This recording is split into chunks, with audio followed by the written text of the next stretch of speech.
Hello guys, my name is Tina Luck and I'm a sports psychologist, and in this video we're going to talk about how to really be able to combat sports anxiety, and we're going to really talk about anxiety and sports psychology and relationship between anxiety and sports performance, and how you can improve your performance by eliminating anxiety completely. And first I want to start about really identifying and really defining what anxiety and stress is. Well, stress is your reaction to a stressor, and stress really occurs when something that is important for you is at stake. Anxiety is not necessarily that. Anxiety could appear even in the absence of a stressor. And I really want to dissect, and this is the most important thing, I want to dissect what anxiety consists of and what triggers anxiety. And in my opinion, anxiety is triggered by three things, and if you eliminate those three things, you're just gonna lose anxiety like sociopaths and psychopaths. But we don't want to be that. We just want to be good people, but we don't want anxiety. So let's dissect it. First thing that triggers anxiety is your fear of people's judgment and opinions of other people, which is what all normal people besides psychopaths, as I said, and sociopaths feel, right? Because that's how we were wired. That's how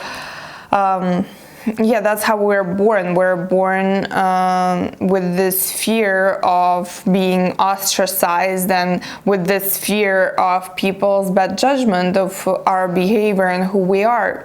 So the way it manifests in sport is our fear of what people are gonna think, of what people are going to think about your performance, how people are going to think about you as an athlete. If you're a guy, you might be scared that girls are not going to really fall for you because you are quote-unquote loser, or whatever the word is in your mind. And so that really gives you performance anxiety before the match, or even during the match or game, depending on what type of sport you're playing.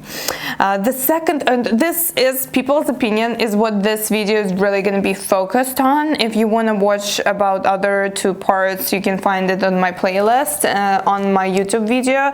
But in order to receive practical tools and exercises that are really going to help you to eliminate this fear, you have to watch this video till the end. And don't forget to subscribe. But yeah, okay, this is the first thing that triggers anxiety. The second one is, I would say, a little more difficult, and it is the opinion of people that are close to you. That could be your parents, that could be your relatives, that could be your coach, that could be your teammates, people that you really see on a daily basis, that are supposed to be your support system, but as we know, it's not how it works for all of us. And the last one, arguably the hardest one to defeat, is your own fear of really disappointment in yourself. And yes, those are three components. I'm going to talk about all of them in my video series that on a playlist that you can find probably somewhere here right now. But this video is really going to focus on people's opinion of you. And I was thinking for a long time, how should I present you the information? And I've realized it's either going to be a pep talk or it's going to be practical tools. And I decided that it's just, pep talks are not helpful. There are so many pep talks on YouTube and none of them helped me, and I wish I had someone like me when I was playing because pep talks are really only working for the first like 5 to 10 minutes, maybe a week max, like max if it's a really great pep talk. But it doesn't change you on a cellular level. And this is what we're trying to achieve here. We're trying to change ourselves on a cellular level, and you can't do that without doing anything physically. And the only exercise that can help you with this fear, the only exercise I believe, is rejection therapy. It is a rejection therapy, and okay, let me explain to you what it is. I don't know if you've seen the TED Talk, and I actually don't like the exercises that he was doing. So basically there is this guy, and he did this rejection therapy. He was coming up to people and asking people to lend him money. He was asking them to go out with him and his wife to dinner and stuff like that. And he was trying basically to receive no and become desensitized to receiving no.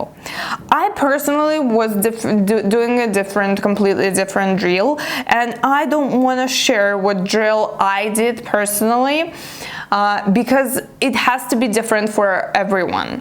Because for some people, because this rejection has to really be personal, you know what I'm saying? It cannot be just something you don't care about, like, oh, could you pass me a pen? And someone is just gonna say, oh, no, I'm sorry, I don't have a pen. This is like not personal at all. It doesn't desensitize you. It doesn't serve any purpose other than it's just, it has to be something you care about. But my recommendation is don't do it amongst people that you know and that you are gonna have to contact in future. Like, for example, let's say you are scared to ask a girl out, or you're scared to I don't know, you're scared to really come up to people, it doesn't matter, a boy or a girl or a man or a woman, and start a conversation, right? And you're scared of that. Don't do it around people that you are gonna first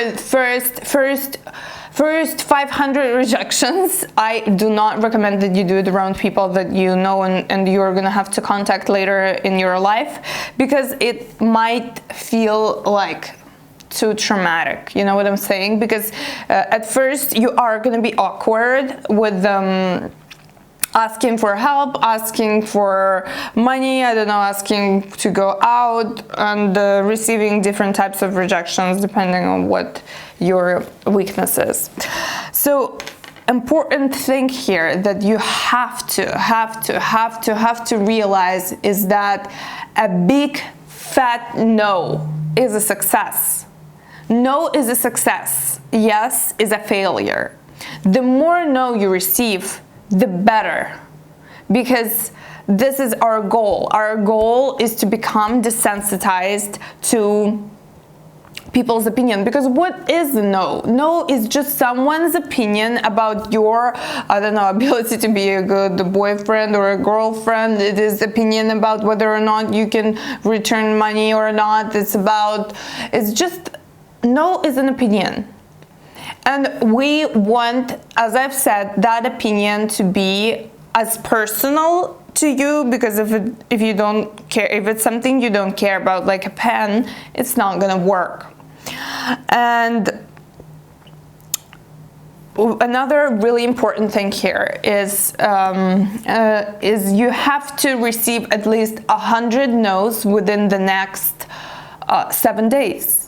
Why do I say it might sound to you like it's a lot of people, but it actually, well, actually 100 no's is a lot, because when you start doing this exercise, you're gonna realize that people are not as people don't reject other people that easily, because it's actually kind of hard to say no to someone. And but why did I say do 100 people? I said do 100 people because if you are gonna only ask one person, let's say you are asking someone to go out to get a coffee, right? just come up to someone and ask them to go get a coffee with you, and that one person tells you no, it's gonna feel like the entire world is rejecting you. When you come up to 100 people, that single no becomes smaller and smaller and smaller and smaller, and that one opinion of one person becomes really, really, really small.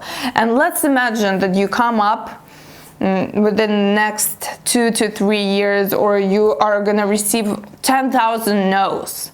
That one no, or that one opinion, is gonna become so small, it almost is not gonna matter to you at all.